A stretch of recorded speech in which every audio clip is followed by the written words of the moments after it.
This show is powered by BL3P, the Lightning-enabled European Bitcoin exchange. Connect the world.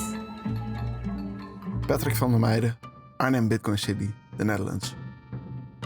Two of your favorite bands made a song about money. The Beatles in 1963 and Pink Floyd 10 years later. Do you play these songs nowadays on your guitar and sing about Bitcoin? No. Is it your dream to retire at Bitcoin Beach in El Sonte? No. Every year, Shimei brews a limited edition of your favorite beer since 2015, called Grand Reserve Barrel Fermented. They use an ancestral method to proceed on a second fermentation in wooden barrels. Every edition has its own discrete touch, such as oak, rum, cognac, and armagnac. Did you already have the chance to drink one of these bottles? Yes. Is there a better way to transport yourself than by the trolley bus in Arnhem? No. In 10 years, Adopting Bitcoin Arnhem will be held in the Gelderdoom Stadium. Yes. Have you ever injured yourself while skiing? Yes. Did you buy a physical good not using Bitcoin last week?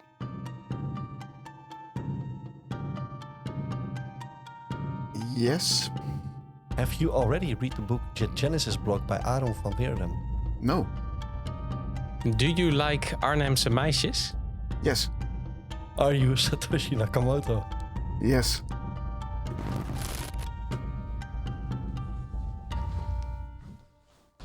Welcome to the Connect the World weekly podcast. I'm Edward. And I'm Steph. We are ready to take you with us into the beautiful world of the Lightning Network. Enjoy the ride.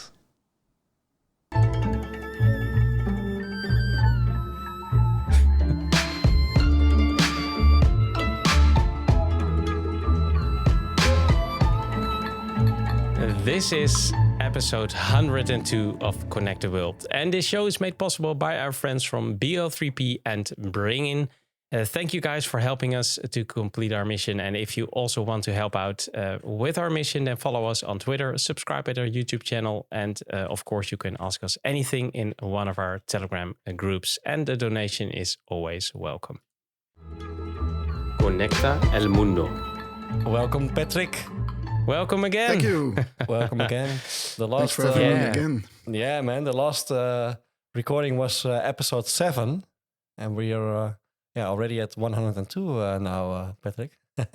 Yeah, you guys have been working quite hard, I notice. Yeah. Yeah, it is. Edward. Yeah, Edward amazing. Right? Well, and Ramon, not to forget. I mean, come on. No, that's correct, man. All those questions, all the work, all the time. The planning, the scheduling, yeah, man. So yeah, Yeah, lately I know how it is with working with Ramon. So, yeah. He can be a pain in the ass. Well, no, but I really appreciate his the work he actually puts into anything, I guess. Yeah, the drive. Yeah, true. He has a real drive. Yeah, absolutely. Also on the conference days, I remember in Amsterdam. Without him, it wouldn't be possible. No, it's a great guy to have in the team, right? Yeah, that's correct, man. Absolutely. Yeah. Yeah. Hey, and I was laughing because we had a question: do you like Arnhemse meisjes? Which translates, by the way, for the English-speaking people: do you like Arnhem's girls or girls from Arnhem? And you say yes, but maybe you can explain to the audience what are Arnhemse meisjes? Arnhemse meisjes are a typical cookie from Arnhem, and that's just some baked cookie with a lot of sugar on it. And I like cookies, and Arnhemse meisjes are great. Great, man. Dutch sugar cookies. And I put the question in, and I was hoping that Edward wouldn't see it before he would read it to ask you, but he already saw it, so I was... Yeah, and it was immediately something that I saw and thought, what is this? But I want to try them out. I've read about it now, so... Oh yeah, man, you need to sell them at the event at Adopting Bitcoin. That's actually a good not? idea, yeah. We will do that. You will work on it. Great, man. And Hey, Dick. and the trolley bus, is it also possible to pay with Bitcoin in the trolley bus? In Arnhem, Patrick, No, during the unfortunately event? not. Actually, we did have a bus driver at one of the meetups, and she told us that she was willing to put in some efforts to convince the organization to accept Bitcoin. But yeah, it's just like a huge transport organization, and and unfortunately, there's still too less people who are actually using Bitcoin as payment. So yeah, I don't think it's feasible to put a Maybe in 5 years or get it so, now. right? The next, hope, yeah. Maybe. Yeah. Yeah, that I think. Well, only in Arnhem, you're able to pay with Bitcoin. Yeah, it would be awesome actually to have those trolley buses. To Yeah, of accept course. Yeah, Bitcoin. Absolutely. Hey, the question, if you wish to retire at Bitcoin Beats in El Zonte, you were thinking a lot, taking your time to answer it. That is really a tough question because, well, El Zonte is great. And I really like it as a destination for vacations and holidays. But I met somebody who is retiring there, and I think he is living a life many people admire. But I think maybe in the long run, I will miss the Netherlands. I still have some feelings for the Netherlands, and I really hope that things will change for the better here, especially with the Bitcoin adoption. But but it is a lovely place. So that was actually a tough question for me to answer. Yeah, we could see it in your. So for you, eyes. Arnhem is the same as El Zonte, but then in the Netherlands. Right? Yeah, and of course the weather is a bit except for the beach. Yeah, the beach. Well, actually, in the summer you do have some sort of a city beach here, but yeah, it's not comparable to El Zonte. Yeah, of course. And you have injured yourself while skiing, Patrick. Was it last year or? No, a few years ago. It was a stupid fall. It didn't even go very fast, but I fell and I hurt my shoulder a bit, and I could still feel it like half a year later. But now it's completely So I was injured a bit, but it wasn't. It wasn't like broken bones or something. It was more like a muscle. Something a muscle that expanded in my shoulder, and therefore I could not turn my shoulder all the ways it's supposed to be moving.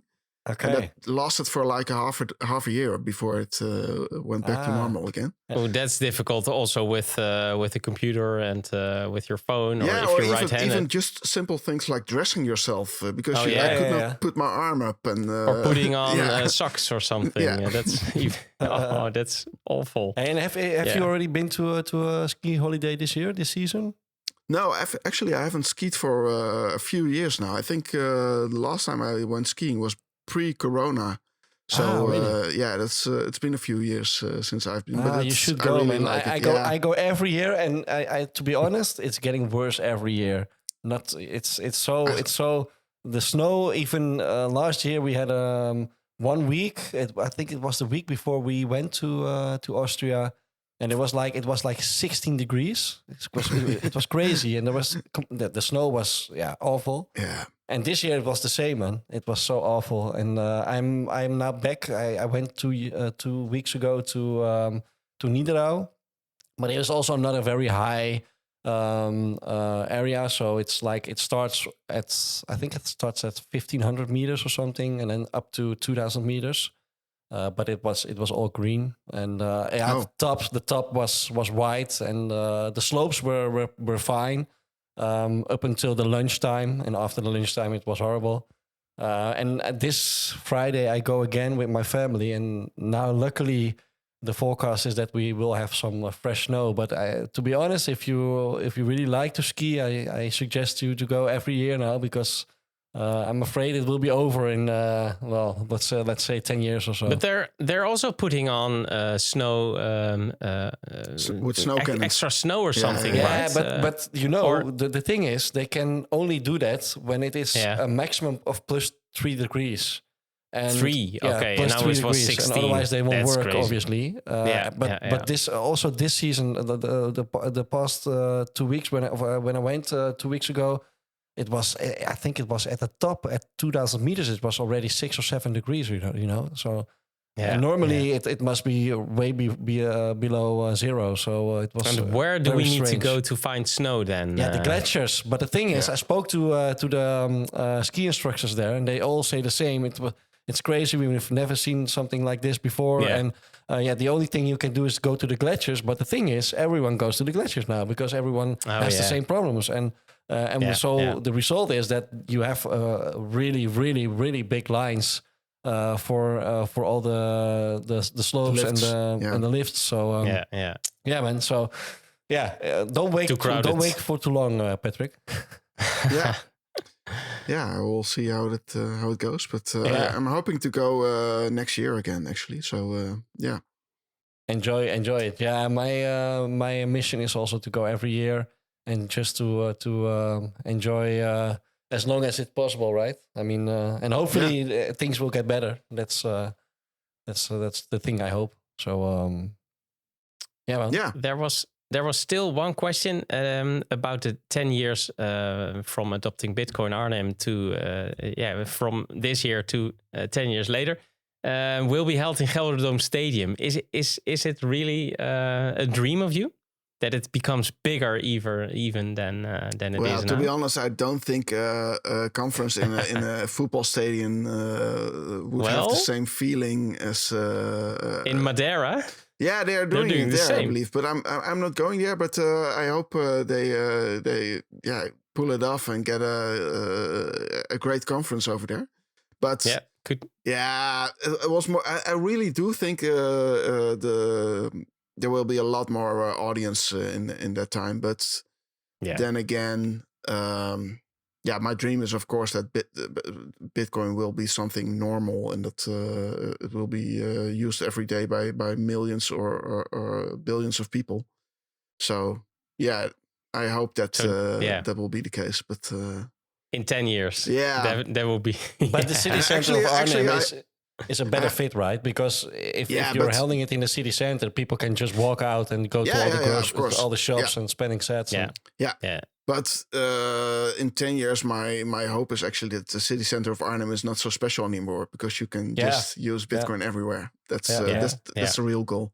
Yeah, that's the real goal. Cool, man. Hey, we prepared a lot of questions about adopting Bitcoin in Arnhem, which will be held this year for the first time. But it has to be in the 21 minutes, Patrick. So if you are ready, we would really love to enter that part. Yeah, let's go.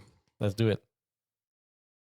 The 21 Minutes is brought to you by BRINGIN, the app to reliably sell and spend Bitcoin from any wallet. Yeah, like you said, we just straight are starting with adopting Bitcoin in Arnhem because this year marks the 10th anniversary of Arnhem Bitcoin City.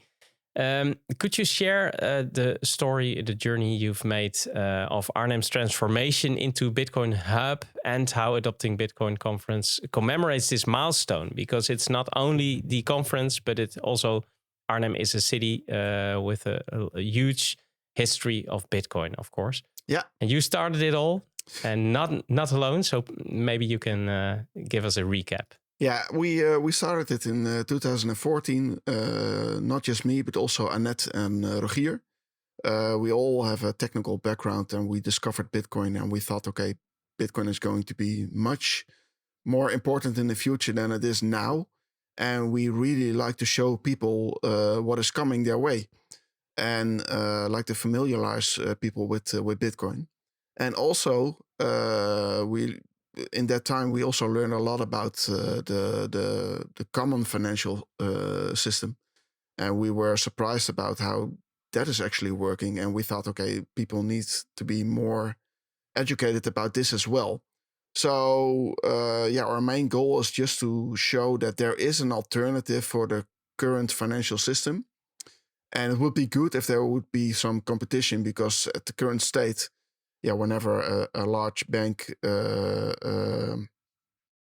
is failing, it will be bailed out with money of taxpayers, because it's too big to fill. So we think it's best to have some competition in the space, so that there actually will be an urge for banks to not take the risks that they cannot bear, and feel the pain whenever things go wrong, because that's not the case at the moment. So that's why we started Arnhem Bitcoin City. Also because we thought it would be fun if we could just pay for our beers at a restaurant with Bitcoin, of course. And then we opened the Bitcoin City with 15 merchants that accepted Bitcoin. And many years later, we ended up with like 120 merchants accepting Bitcoin, including the Spar and a florist and a bicycle shop, and you name it, you could pay for just about anything with Bitcoin. And then we had some setback because of course, Corona. In 2020, lots of the shops were closed for a long time, and some of the shop owners didn't survive that period at all. Yeah. And on top of that, there was also new legislation coming in from the European Union, and Bitcasa was no longer allowed to convert the Bitcoins into euros for the merchants. And at that time, in 2020, like 75% of the merchants in Arnhem were converting into euros instantly by Bitcasa. So 25% was already keeping the Bitcoins for themselves. And after that time, of course, all the merchants that now accept Bitcoin are keeping the Bitcoins themselves, or at least have a wallet they control themselves, and they decide whenever they want to sell some of the Bitcoins. And for instance, just one of the merchants who quitted their venue because they're going with pension now. They contacted me that they wanted to sell a part of the Bitcoins now because the price was good, and they are at age now. They could retire on that stack. It helped them because it's not like a huge amount because but still, especially the payments from the early years. I mean, 2014. What we're talking about, $80 per Bitcoin, around that price. No, we started it with, I think, 400 euros for a Bitcoin. Then it dropped to 180 in 2015. And then it went up again. So, there were some,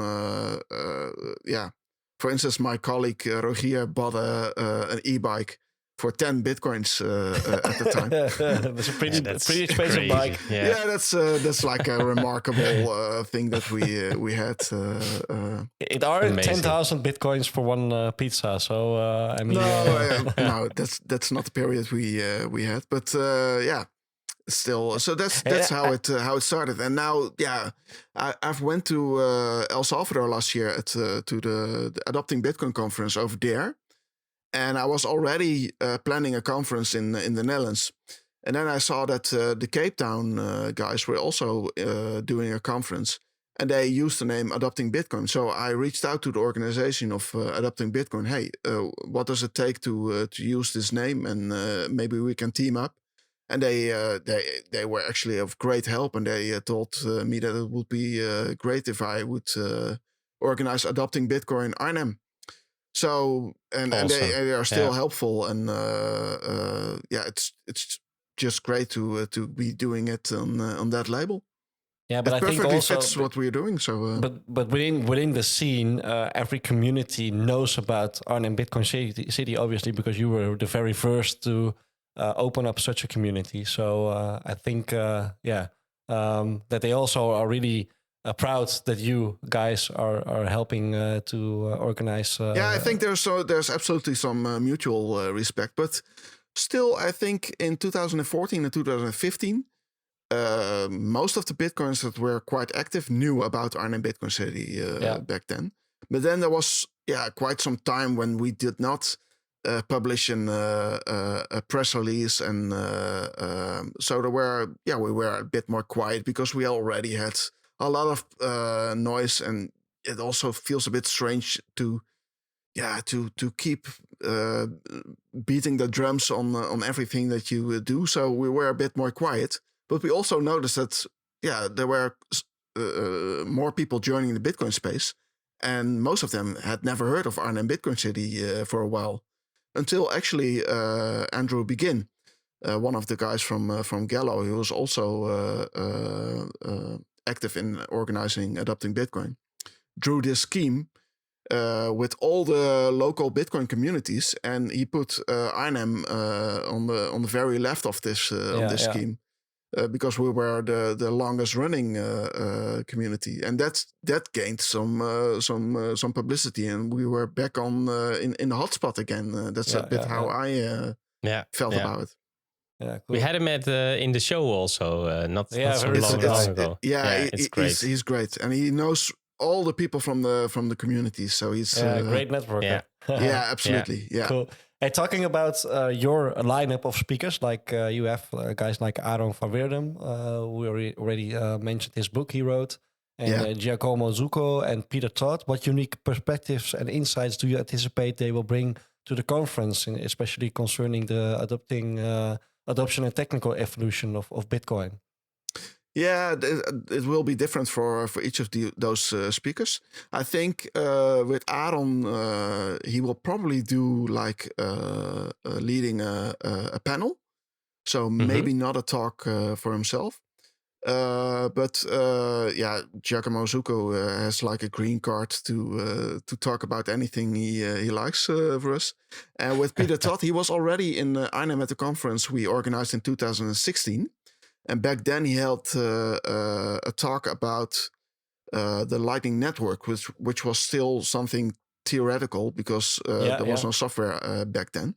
And he did a talk about what it was, but also the concerns he had about the Lightning Network. Cool. So that's interesting. Back then. I asked him if he could do like a follow-up on this. Yeah, and like a review of the past period. Are the concerns still there, or is it did it went out different, or so? Yeah, that would be very interesting to see. I thought it was called buying your morning coffee with Bitcoin or something. Exactly. Yeah, that was exactly the topic: buying your morning coffee with Bitcoin. And then he had a talk about 2016. Yeah. It's for Lightning, for the Lightning Network. That it is generations of.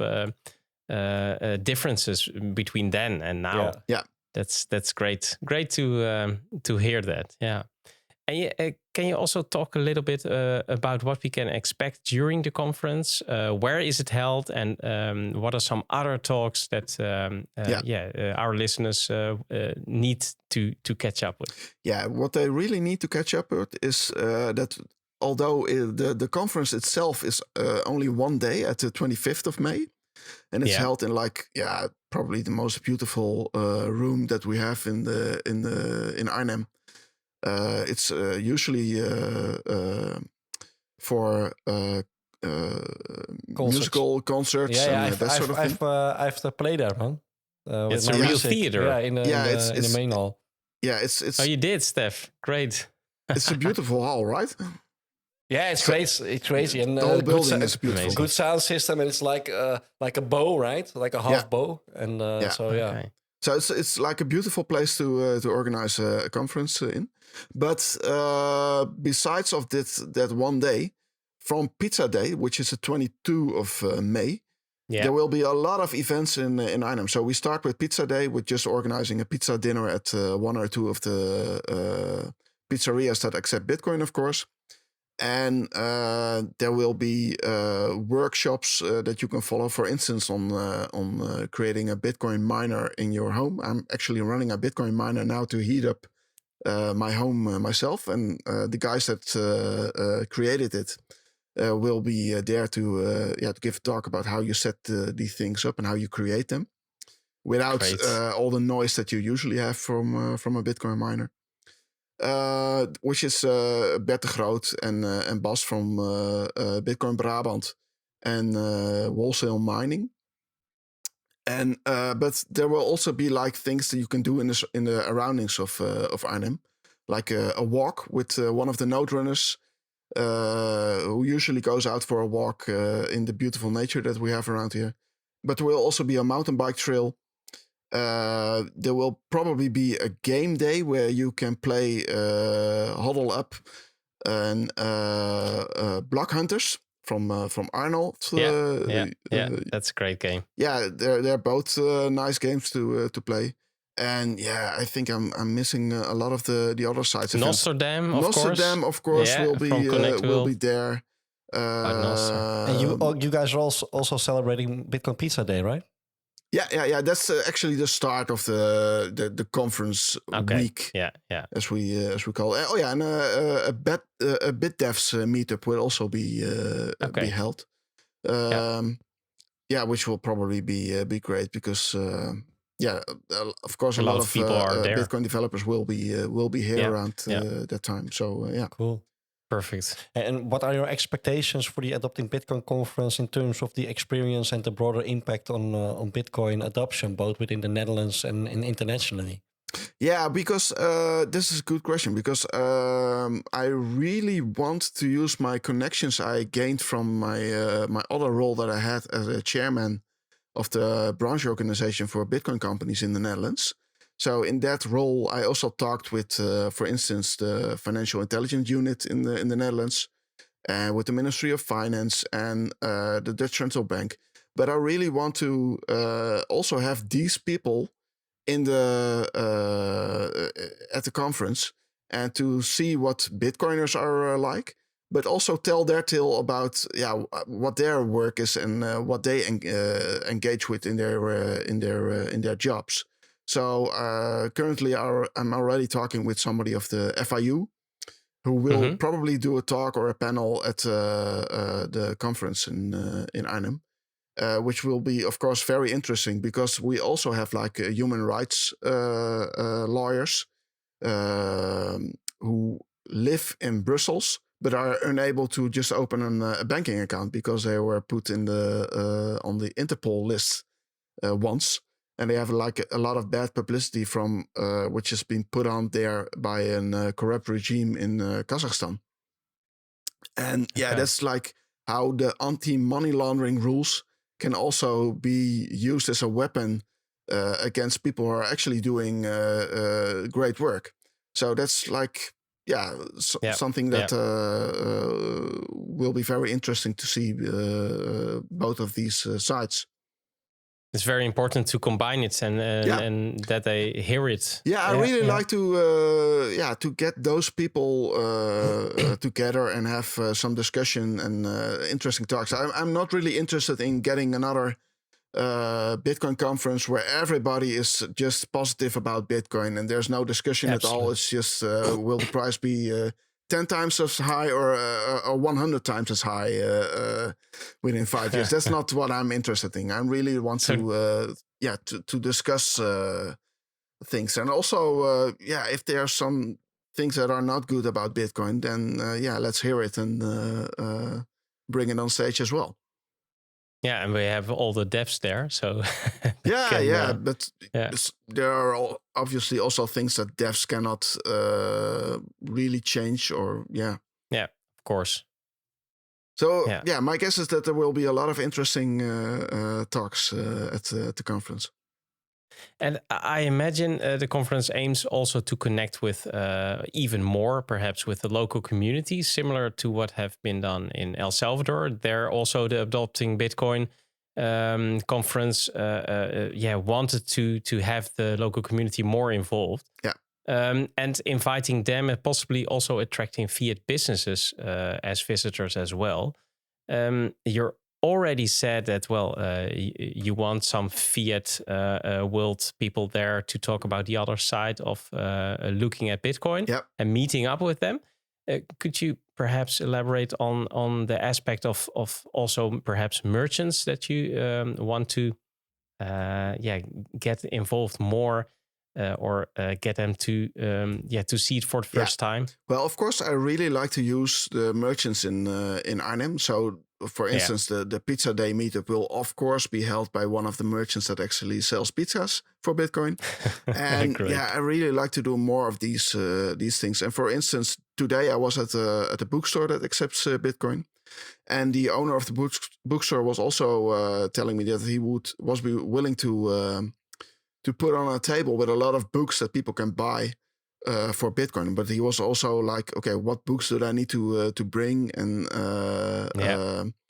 well, I told him, of course, the majority of the public will probably be English speaking, so English books would be necessary. But yeah, that's the things that we are working on how to get the local merchants to gain from this. Yeah, because the organization brings the people in, and then they can they can. So I really hope thing. that people who come to the conference will also visit the merchants in Arnhem and not just only spend a day at the conference and then leave Arnhem again. Drink beer. Because but then we have to split it up, Patrick, because visiting all the 150 plus merchants is very difficult, right? Well, to be honest, at the moment it's like 50 or 60, so that's a bit more doable. But still. Yeah, it's but just go around in the city center. There's shops that sell chocolate, for instance, or there's multiple sandwich stores. And check btcmap.org, of course, because there you can see all the merchants. Yeah, and Nathan Day from BTC Map will also be at the conference. So. Cool. And are you also planning to maybe display some stuff around adopting Bitcoin for the merchants so that they're easier to find or something, or flags or banners or is it something? Well, of course, the merchants do have the stickers on their windows, and but they're pretty small. So but just use the BTC map or on the website with the map on it. I think you will quite easily find them. And what can you share about media presence at the conference? Have there been efforts to issue press release or actively invite various journalists to cause extra commotion? I mean, not really, but just like I'm on this podcast now to talk about the conference, I will also be on Stefan Levera next week, I believe, or a week later. I've already recorded Daniel Prince's podcast, Once Bidden. Cool, yeah. So that's the target audience, I guess. So with this podcast, then I think we're quite good at reaching the target audience, and so Yeah, and tickets are only available exclusively via Bitcoin, with, of course, a preference for Lightning payments, to stimulate every visitor to actually use Bitcoin. What does this decision say of the current state and future direction of Bitcoin payments for events or commerce in general? Is it something that you think every conference should do? Oh yeah, that's absolutely a plus side. Yeah, it would be great to actually stimulate people to just buy things with Bitcoin and just actually use it and not just only spend it. That's one of my key things. I think with all the ETFs and around, people are actually just gambling. But the only people who are actually giving value to Bitcoin are the ones that are actually using it on a daily basis or on a reoccurring base, at least. These are the ones that are just growing the Bitcoin economy, and the rest are just probably just speculating on gaining some profit from it. Yeah, and looking beyond the conference, what future developments and initiatives can we expect from Arnhem Bitcoin City? I can imagine that maybe this lights up the fire a bit again to maybe expand or just to orange peel a lot of new merchants. Maybe there will be a buzz within Arnhem itself to merchants who are now willing to adopt Bitcoin as a payment. Yeah, of course, I feel like a drive that I really need to get some more merchants aboard before the conference starts, because this is like the best moment to do it.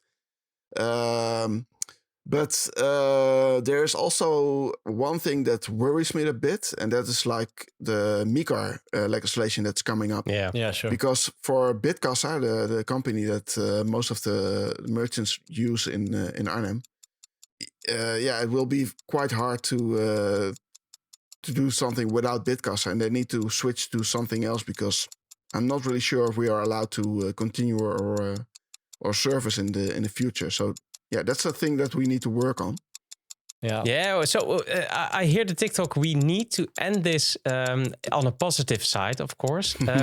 Is there something that a scoop or something special that we can expect that we didn't talk about it at the conference? We have like so many more speakers than are announced at the website, like Anita Posch and Herman Vivier from Bitcoin Ikazi. Oh, Herman, yeah, man. Yeah. So we will drink a beer with him, man. Oh, he's such a nice guy. Yeah, we can talk. Ricky will be here. So many people will be here in Arnhem. So yeah, it will be a great conference.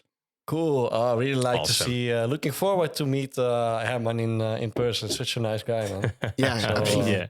Yeah, cool. Drinking a beer with him and talking Afrikaans. That's what I love. Conecta el mundo.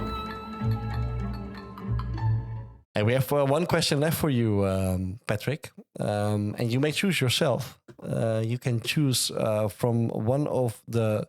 I'm looking at the names we have prepared. Where are they? Here are they. Michael Fisher. We have prepared one from Michael Fisher. He's from Opago. From Olga Yukolova from RGB. Or Paco, the Run With Bitcoin guy. So, but you may only choose one, Patrick. So which will it be? Yeah, then I'll go for Paco. Okay, cool. Paco. Yeah. All right. Question has been bothering me because I've traveled a lot around. And my question is, how do you teach low time preference to people? Oh yeah, how do you keep the low time? How do you teach the low time preference? How do you teach? I think that's probably something that we in the Netherlands don't have to do so much. Actually, maybe we do have to do that a lot because here in the Netherlands also a lot of people are just spending their money and not saving too much. But I think for instance, in El Salvador, there's just so much more people who are not used to even saving in general. But to be quite honest, I have not really focused on that part here in the Netherlands. So yeah, I would say if you orange pill someone, you automatically get a low time preference, right? That's at least that is my experience. Yeah, that's true. I've never heard of a low time preference. I was saving money, but not for a bigger cause or something. And when I got orange pilled, I was like, oh, okay, this makes sense. And then you every time you spend money, you think, yeah, but I could also buy Bitcoin with it. And then, well, it's not a big problem in a week or so, but in 2, 3, 4 years, you were like, oh, what the hell? If I just stack those sets instead of spending that on products I don't even use anymore, maybe, then you automatically get a lower time preference. So yeah. So but it's not just because I really say if you can spend sets or you need to spend sets, then you need to do it in sets and not just in fiat money. So whenever you get a chance, use Bitcoin to do it. Yeah, but sure. Just replace it, replace your Lightning wallet again, and use it whenever you can. I did last Friday. I was we had dinner at the Café de Roemer, the infamous Bitcoin restaurant from one of our community members, Jan. He was ill, by the way. That was very unfortunate. But we will have another date very soon. But we were there with a group of guys, and it's so funny because then I was paying my bill. And then instantly opened up my BL3P app and just replaced it in, because you never know, right? With Bitcoin, if you wait for an hour, it can easily go up for 5% easily, you know. So I'm always very focused on spending replacing right away and not waiting for a day or two, or because then you can. Yeah, well, it can also be that you get more sets for the bucks, but I prefer to just instantly because and that's, by the way, also something I was thinking of. It would be nice that someone makes a tool or something that and you have to connect maybe your bank, so that might be very difficult, but some kind of tool that when you spend euros, you instantly replace those spending, right? So that would be nice, right? So that you don't have to do it like yourself anymore. So spend and replace. To be honest, I think the spend and replace phrase is not really accurate, because I'd say you first buy and then spend. And then buy again. But the initial point should be buy extra sats. Yeah. Don't use your savings for those spendings. Yeah. And if you do it that way, then you don't have that bad feeling. No, I understand what you mean, but you have that part separate from. I have like my hodl stack, that's all on chain, and I have like my node stack. And then that's just my spending stack, so it's all I do prefer to use Lightning all the time, so I use my own node, and obviously because it's also geeky to do. I mean, it's the best experience you will have. But you don't have a lot on your node. No, right? No. But the thing is, I have to spend when I spend those sets, I instantly replace it. But it's like a human action, right? So I have to open up BL3P. So it would be nice that BL3P will connect to my node and then see when I spend something, it instantly replaces with a euro balance or something. What also might be of your interest, Steph, is that Ben de Waal is doing a talk in Arnhem about how you should not use fiat at all anymore. So you don't have to worry about rebuying, because you won't have any fiat to rebuy. Okay, and he's going to tell us how it's possible to do that. Well, he's doing it himself, I believe. So he will tell us how he's doing it. And, okay, so it'll be an interesting talk. I see it like this. I'm like at level 50, and he's like at level 150. Yeah. So it's way to go for me to. I have kids. You also have kids, right, Patrick? And then it's like, it's a bold move, man. He's absolutely. I'm really wondering actually what he's going to tell, because I'm also still have not much, but I do have some fiat money just in case. Something happens. If something happens, and you want to continue your life, right? So sure, man. But nice, cool, man. Hey, Patrick, where can people follow you? And maybe you can show the website of the event. Yeah. The website of the event is adoptingbitcoinarnhem.com.